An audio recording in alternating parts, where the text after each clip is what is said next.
Bismillahirrahmanirrahim. Assalamualaikum warahmatullahi wabarakatuh. Saya Wan Kamarudin. Apa khabar semua? Harap semua sihat ya selalu. Baik, saya ambil kesempatan ini untuk kisahkan sedikit sebanyak tentang apa yang akan keluar dalam episod 4 Kasih Kenyalang di TV Al-Hijrah ya Isnin ini. Okey, tabung Baitul Mal Sarawak turut memberi fokus ya untuk membantu golongan ibu tunggal dan ibu tinggal ya. Dan selain bantuan sara hidup ya secara bulanan, yang saya nampak ada ibu tunggal yang mungkin sedang mengusahakan sesuatu perniagaan secara kecil-kecilan ke sederhana ke, akan diberi bantuan sekiranya layaklah ya. Dan sekiranya macam pihak TBS lihat ada potensi untuk ibu tunggal itu untuk lebih ke depan, untuk memperkasakan ekonomi, jadi tabung Baitul Mal Sarawak akan beri bantuan dari dana perniagaan. Dan saya tengok bantuan dia bersungguh-sungguh, bukan setakat memberi, tetapi dia bersifat lebih kepada bantuan dihulurkan, bimbingan juga diberikan sehinggalah ibu tunggal itu mampu mencapai apa yang disasarkan. Jadi usahawan yang berjaya meningkatkan jualan ya, menjadi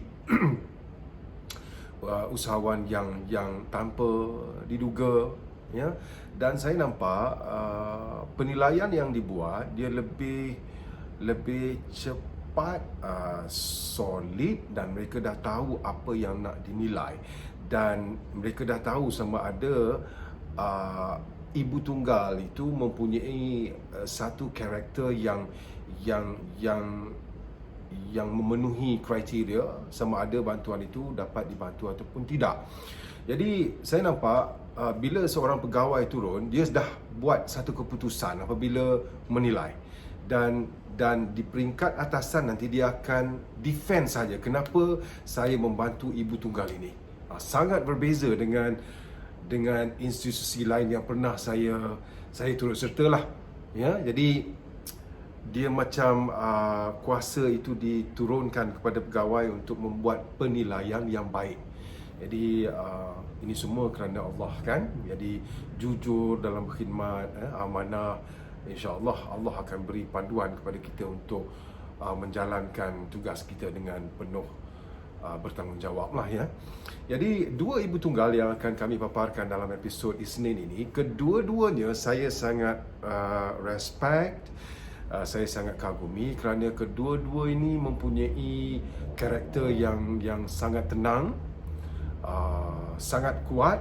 Walaupun saya tahu daripada cerita yang dikisahkan kepada kami, banyak struggle yang mereka lalui ya, sepanjang mereka bergelar ibu tunggal ya.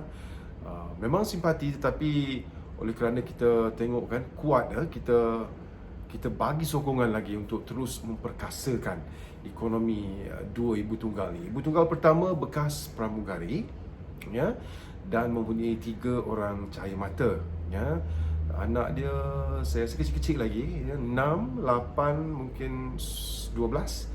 Dan anak sulung dia anak istimewa, ada mild autism, tetapi sungguh pun mild autism tapi dia pintar. Dan ketiga-tiga anak ni saya nampak anak-anak pintar lah. Ini kesungguhan ibu dalam membesarkan anak-anak, memberi ilmu secukupnya walaupun serba kekurangan, mencari apa yang termampu untuk memberikan pendidikan yang terbaik untuk ketiga-tiga anak. Syabas lah. Jadi saya nampak memang ibu ni kuat lah ya. Dan mungkin masa rehat, masa tidurnya 3-4 jam sehari, kerana setiap masa itu emas, masa itu perlu diberi ambil kesempatan betul-betul. Jadi, dan saya diberi maklum bahawa bekas suami kepada ibu tunggal ini adalah seorang yang popular. Jadi kita tolak tepi populariti bekas suami, tetapi apa yang penting adalah ibu ni terus kuat ya untuk membesarkan 3 anak-anak sehingga berjaya lah. Dan saya juga macam mendapat sinar inspirasi itu macam mana ibu ni sangat tenang menerima ujian Allah. Ya, dan kita harapkan dia terus maju ke depan. Dia buat karipap ya untuk besarkan anak-anak, dan modal awal hanyalah RM50, itu pun dipinjam dari kawan. Jadi dari situ dia maju ke depan, dia berazam, dan memang sangat meninggalkan inspirasi lah. Ibu kedua adalah ibu mualaf ya. Dan ibu mualaf ini dia memeluk Islam hasil daripada keinginan dari hati dia, bukan kerana nak kahwin dan sebagainya.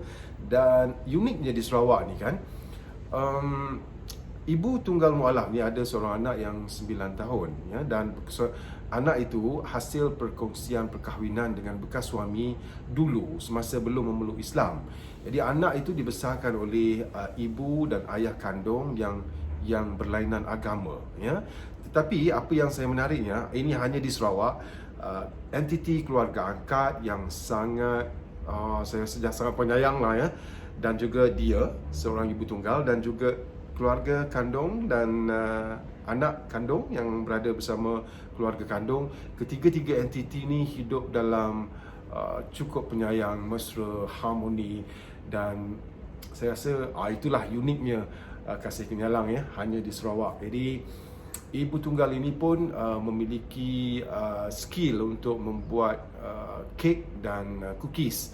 Jadi dia kumpul duit sikit-sikit sebanyak kan, dia beli peralatan buat kuih sepit tu dengan main kutu. Bila sampai time dia main kutu, dia beli peralatan tu. Tapi peralatan tu kan dalam masa 2 jam dia boleh buat 100 keping. Kesian lah ya, 100 keping. Macam banyak sangat masa diluangkan untuk menghasilkan 100 keping kuih sepit untuk RM15 sebalang. Ya, sebalang. Jadi ada kesungguhan kat situ, dan saya suka tentang tabung Baitul Mal Sarawak lagi adalah dia muncul akibat dana wakaf, dana zakat, dana wakaf dan dana sedekah diurus takbir secara efisiennya di bawah satu bumbung. Jadi untuk bantuan tu lebih terarah, lebih fokus, lebih senang, sehinggalah yang dibantu insya-Allah berjaya. Jadi banyak pengajaran episod ini dan banyak inspirasi juga ya. Dan sekiranya ya kita semua, saya tahu banyak saudara kita tengah down sekarang ya, hilang pendapatan, hilang kerja, cuba tonton episod Isnin ini, mana tahu Allah izinkan inspirasi itu untuk buat anda juga untuk memulakan sesuatu untuk masa depan kita semua, masa depan keluarga.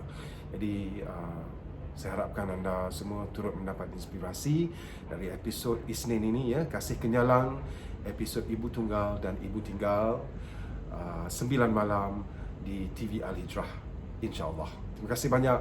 Kita jumpa lagi. Assalamualaikum warahmatullahi wabarakatuh. Jaga diri baik-baik.